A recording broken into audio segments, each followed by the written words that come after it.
Samurai 8, Chapter 4, Fighting with Dad. What an exciting title to this chapter. No, I'm just kidding.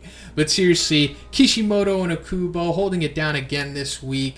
Some exposition coming out of this chapter, and that is much welcomed because there is so much lore that has already been established in just the four chapters of this series. So the more information that we can get to help us better understand things and to possibly give us some answers to the many questions that we have is completely welcomed. And I've seen that this has kind of turned some people away, kind of intimidated them because there is so much lore already established. But to me, the more the merrier. I love it, but I can understand how the more casual manga readers could be turned away from this. But other than that, let's get into it. So the chapter opens up with Hachimaru and Hayataru flying around, having some fun. And I think this sequence is establishing two things. So first of all, I think it's showing us that there is going to be interstellar travel amongst Hachimaru and Hayataru, at least eventually, because Hachimaru's like, hey, let's see if we can go to the stars, and then he's like, oh, we can't. But I think that's just showing that it is eventually going to happen, and that while right now they can only really travel on a planet, it is coming because it's already established that key samurais can survive in space, and that, this series is centered around the galaxy. So they are definitely going to be doing some interstellar travel to go to the other planets, especially when they start actively looking for the other keys. So look out for that. And I think it's also establishing how fast they can go, at least in a planet when they're not in space. And it seems like when Hachimaru tells Hayataru to go full speed, he's like breaking the sound barrier, or at least that's what it looks like to me. So pretty damn fast, even though they're not able to go in space yet. So then it cuts to Daruma talking to Hachimaru's dad, and it was revealed in the previous chapter that there's some kind of secret that he's keeping. Like, there's a reason why he has Takazuna's soul inside of Hachimaru, and why he's so unfazed by all of this samurai stuff, but it's not revealed to us. Daruma's trying to get to the bottom of it, but Daruma's also revealing who he actually is. So he opens up, pulls out his key, and his key more or less has like this license sealed inside of it that proves that he's the master of the Vajrayaka style. This is like the style taught to him by his master Yaksa, and we could assume that Yaksa is the woman that we see in chapter 1 in the beginning in the color pages. She's actually talking to Daruma in this sequence because we see him like standing or sitting in front of her, and he's like, but master, look at me, I'm trapped in this terrible body. I don't even feel like a samurai. And she eventually goes on to tell him to look for all the keys to open the box and yada yada. But also, it's like showing us that he is trapped in this body. And in this chapter, it kind of seems like he's willingly taking this form, but he never really makes it too clear why he's in this. But based on the first chapter, he clearly doesn't want to be here. He's trapped in this form. It's also mentioned by Hachimaru's dad. He's like, you use a cat form? And then he's like, shut! I'm getting used to this reaction. So there's a reason why Daruma is inside of this cat form. He obviously doesn't want to be in this form. His true form is actually what we saw in the first chapter also. Like, I kind of suspected that this was Daruma all along, but they never really clarified it until now. So one of the two powerful samurais that we see in the first fight of the series in chapter 1, that was definitely Daruma, and his real name is apparently Kongo Yashiryu II, and he is the best disciple of Yasha, who, like I said, is probably that woman we see in the color pages of chapter 1.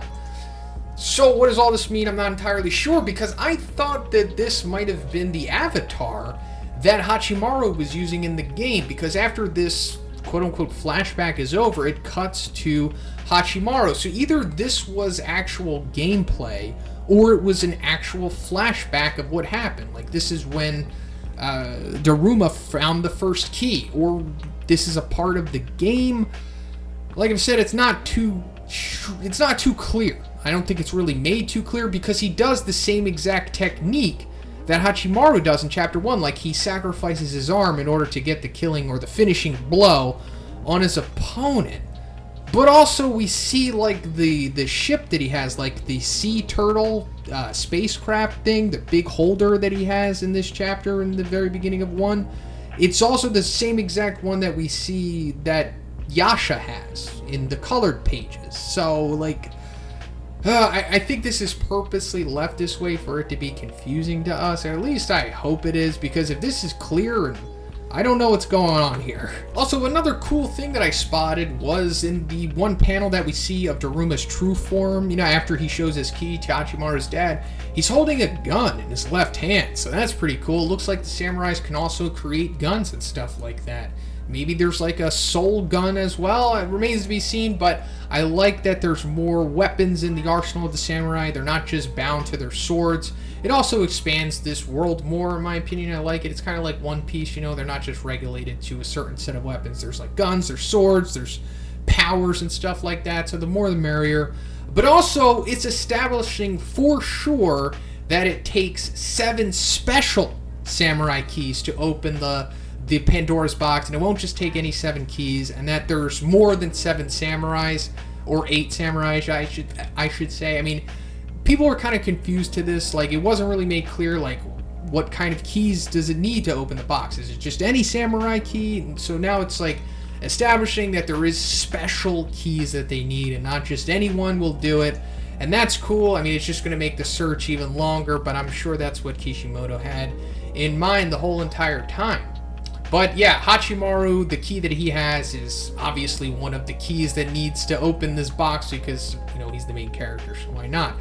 But also, it's kind of showing us that there is more to Hachimaru than what we initially thought. I mean, obviously there's that secret that his dad is keeping about him that is eluding us up until this time, but there's something more, because him being able to bear the key, or one of the keys that will open the box, has significance to it.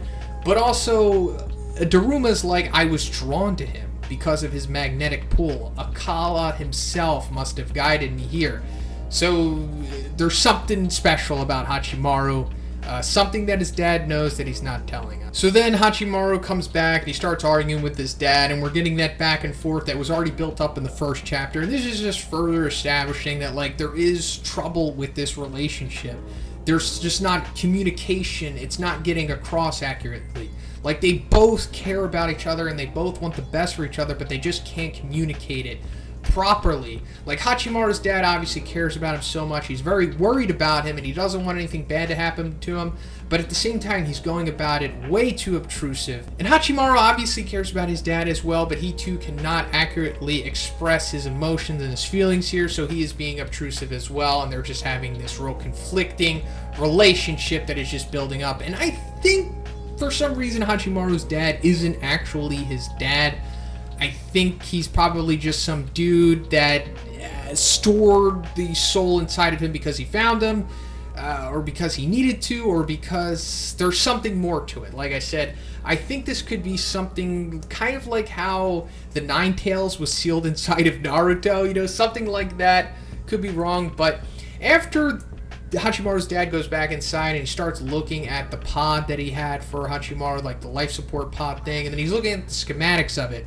So we see the locker ball is actually on the schematics, and that he was in fact going to use it in order to power this device that he was building, so that Hachimaru was going to be able to go around without being connected to that machine all the time, like, so he could go out and see the world from this Frieza chair thing that he has. So he didn't need the locker ball for it. We don't go any more into it. So then after that, we get one of the big moments of this chapter, and we just see this dude with one eye open, and he's like, someday I'll find you.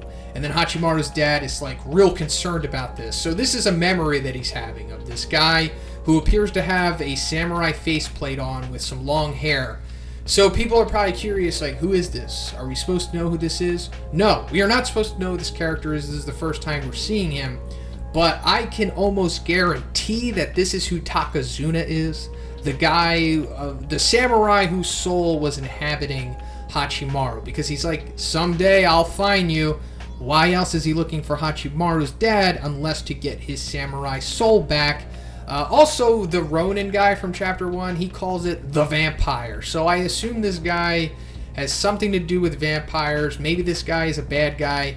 Maybe that's the reason Hachimaru's dad had to get his soul from him, because of whatever circumstances. But regardless, doesn't seem like this is a good guy, and that maybe he is actively looking for his soul. He's on the search because he's saying, someday I'll find you. So this guy isn't dead.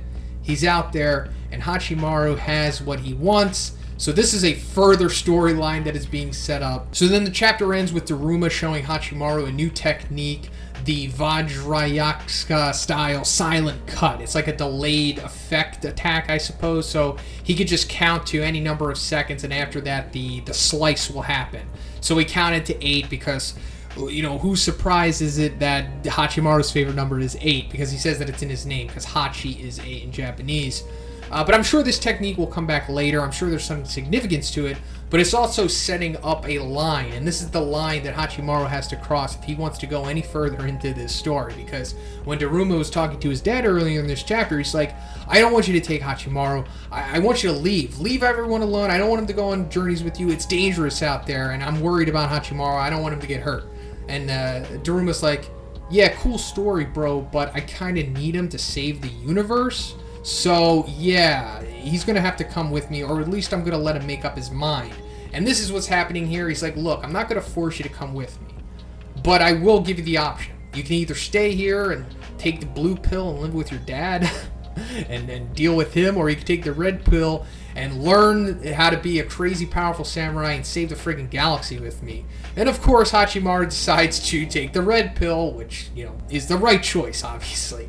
So he goes with him, and they're like, all right, we're going to be training after this. So I guess the next couple chapters are going to be like Hachimaru's first official training arc, or training mini arc of this series so far. I mean, it's fine because he already is powerful. He already got that inherent power boost from off-screen playing the video game and learning everything that he needs to know about samurai. So that, we already got that out of the way. But this is just going to make him even more powerful. Like, and also introduce us, the audience, to more elements of the samurai style, as well as the Vajrayaka style that Daruma is one of the masters of, that he learned from Yasha. So that's pretty much it for the video today, guys. Let me know what you think about this chapter. Do you think that was Daruma in a flashback, or was Hachimaru just playing as Daruma in the game? And is Daruma actually that dude we saw in chapter 1?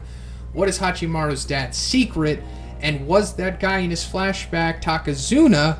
And let me know what you think, how this training is going to go. And if you liked the video, please give it a like. I also have a Patreon. It gives you access to a weekly Q&A video that I do on this channel every week. And if you haven't already, please subscribe as well. Have a great day, everyone. I'll see you in the next one.